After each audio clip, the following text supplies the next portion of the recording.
Kahapon, sa 30 days, nagsimula na ang bagong araw para sa mga second chance takers. Sinundan sila sa kani-kanilang mga bahay papunta sa House of Second Chance. Ang unang hamon sa kanila, Sa tingin mo, maging wala. totoo sa kanilang mga sarili. Palagay mo, bumagsak ang karir mo dahil nabuntis mo si Regan. Hindi po. Kakabuntis. Maybe that's a contributing factor to her downfall. Bawal magsinungaling dahil mabubuko ka ng polygraph test. Sa bawat pagsikat ng araw at paglubog nito, may mga buhay na magbabago. Saksi ka sa lahat ng mangyayari. Pangalawang pagkakataon. Pangalawang buhay. Everything begins and ends in 30 days.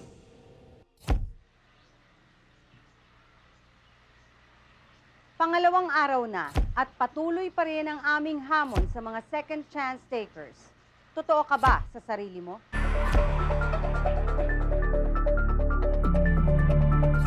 Kinakabitan namin ng lie detector machine ang mga second chance takers at tinatanong ng mga issue tungkol sa kanila. Magpakatotoo kaya sila?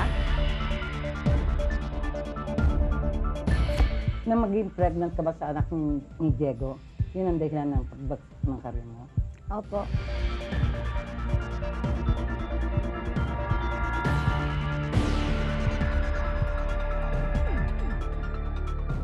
I think it's normal for women na once you either get married or, I'm not saying everyone, but normally, if you get married or if you had a kid, normally, bagsak na yung girl eh. But guys, parang wala, okay lang. May kids sila, okay lang. Masaya ka ba nakasama mo si Diego ngayon sa 30 days? Hindi po.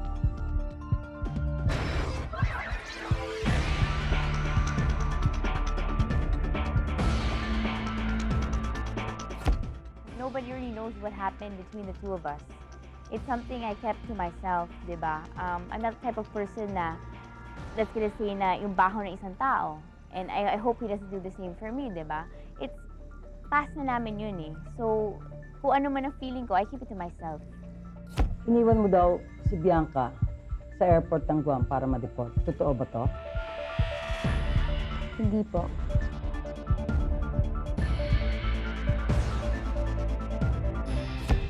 January 1984, una kang gumamit ng drugs. Gumamit ka ba uli nito? Ayun po? Anong year?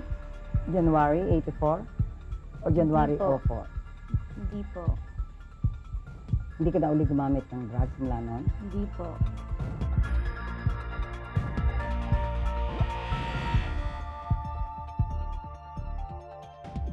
May plano ka ba uling gumamit ng pinagbabawal na gamot? Wala po.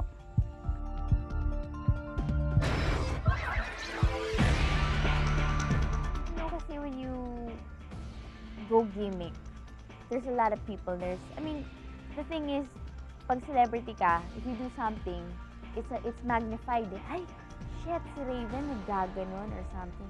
If you try it, I mean, other people, normal people, they try it. Pag celebrity, big issue na. So ako, I've tried it. I'm honest about that. Mamaya, ano kaya ang sinagot na kasinungalingan ni Jackie? I did? In some questions? Seriously?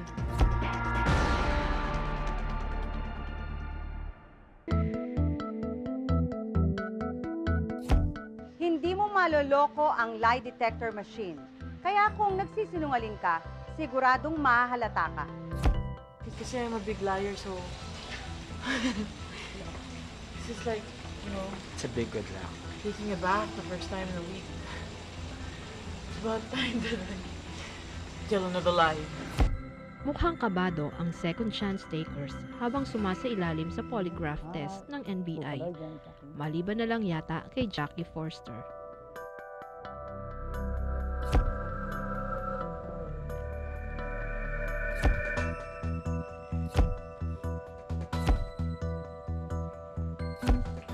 Aray. It's okay. It's my muscles.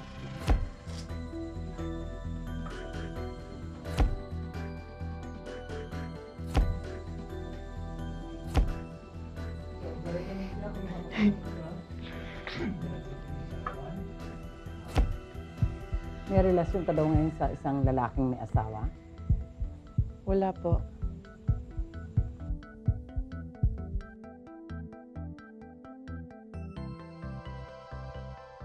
I do not have men, nor do I have any man in my life right now, because I'm at a point where I just want to work. I want to stay focused, and I was going to leave the country. So I just want to be true to myself and to any other person that walks in my life. I don't have time for that right now. My priorities are so different. Sumali ka ba sa 30 days para mabawi mo ang anak mo kay Benji Paras? Hindi po.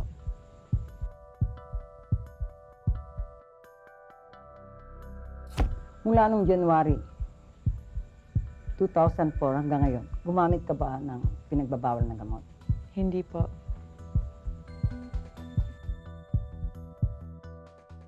See, it's nothing that I'm proud of.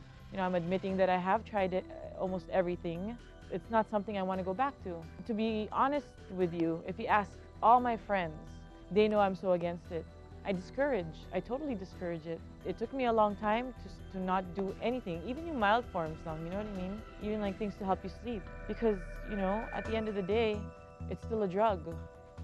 How accurate is the test really? It's so hard to live a lie. So I'm telling you right now that I don't remember lying in any of the questions. Ang mga lalaki naman ang isasalang sa lie detector machines. Totoo kaya ang kasabihang mambobola lahat ng lalaki? Nagkaroon ka daw ng affair sa isang singer noon. Abangan sa pagbabalik ng 30 days.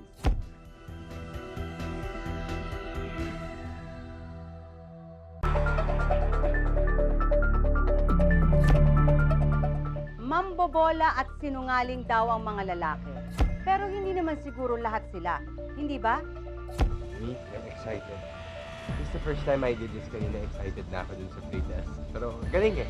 Kasi ibang experience. Any experience. Cool, I guess. It's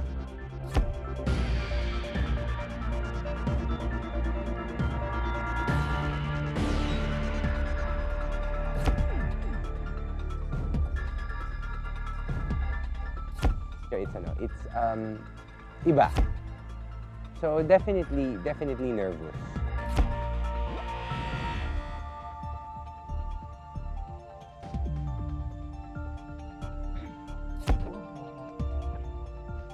Yes.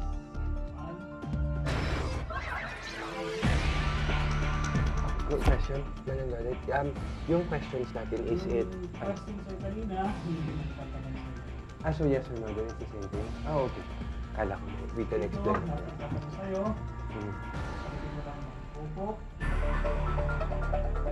Mali ba ang pag-handle ng manager mo sa karir mo?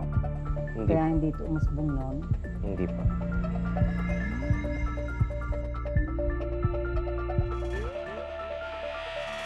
Ito bang mas pinili mo ang pag-aaral? Kaya ka huminto sa showbiz na yan? Opo. It was worth it because natapos ko yung obligasyon ko. So, in that sense, hinog na ako dun, tapos na yun. Pero syempre, babalik ako dito ngayon. This is another risk. I don't even know if I'll make it again. But it's the consequences na kailangan kong harapin because of the decision that I made many years ago. Nagkaroon ka daw ng affair sa isang singer noon.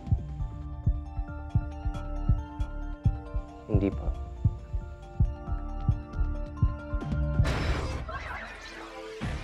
Nung college, gumamit ka daw ng marijuana.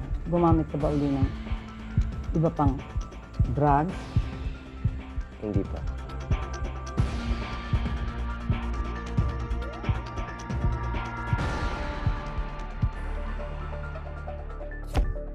May plano ka bang gumamit ng drugs? Hindi po.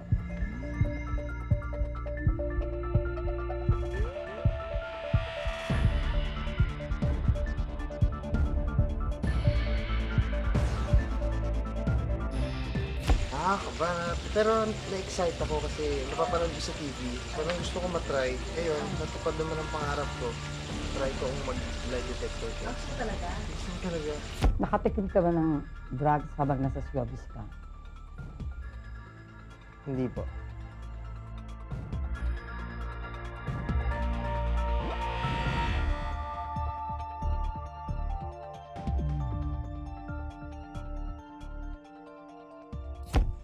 Pinagsisihan mo bang pinili mo ang ex-girlfriend mo kaysa sa karir mo? Hindi po.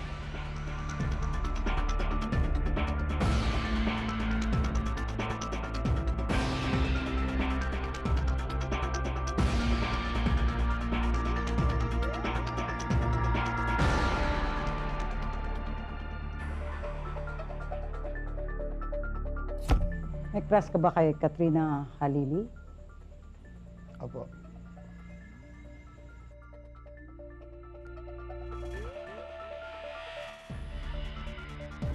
Hindi kaya ginagamit mo lang si Katrina Halili para mapansin ka?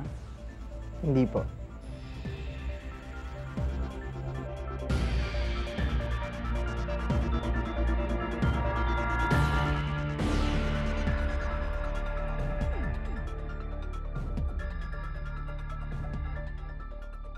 Kung may magkaibigan pa rin kami. Pero hindi natuloy yung panliligaw.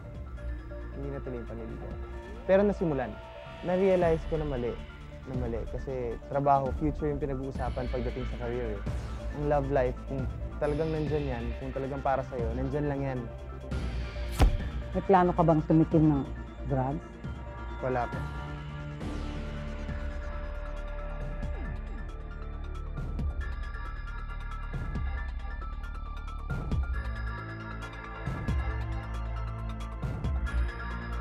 Parang hindi naman ka panipaniwala eh. Di ba pag sa showbiz na kahit minsan hindi ka nakatikim noon, parang imposible, no? Mamaya, si Bianca naman ang magpapakatotoo. You have to remember everything, yung mga questions na unexpected, tapos yung mga taong ayaw mo na sanang mapag-usapan pa ng tungkol sa mga ganong bagay. Parang nakaka-tense ito, di ba?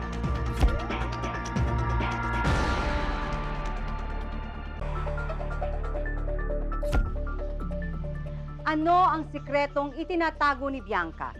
Halina't alamin natin. Nag-drugs ka ba sa showbiz? Hindi po.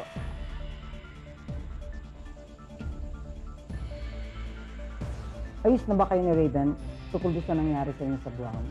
Opo.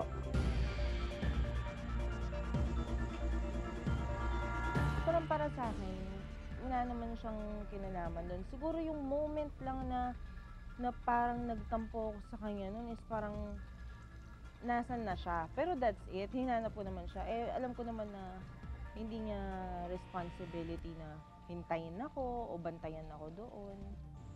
Sinisisi mo ba si Bong Navarro dahil sa hindi pag-usad ng karir mo? Hindi po.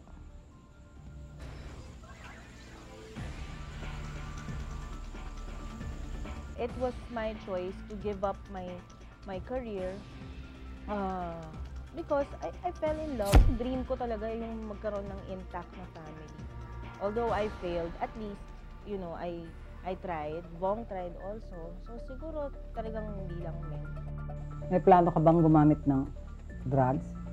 Wala po.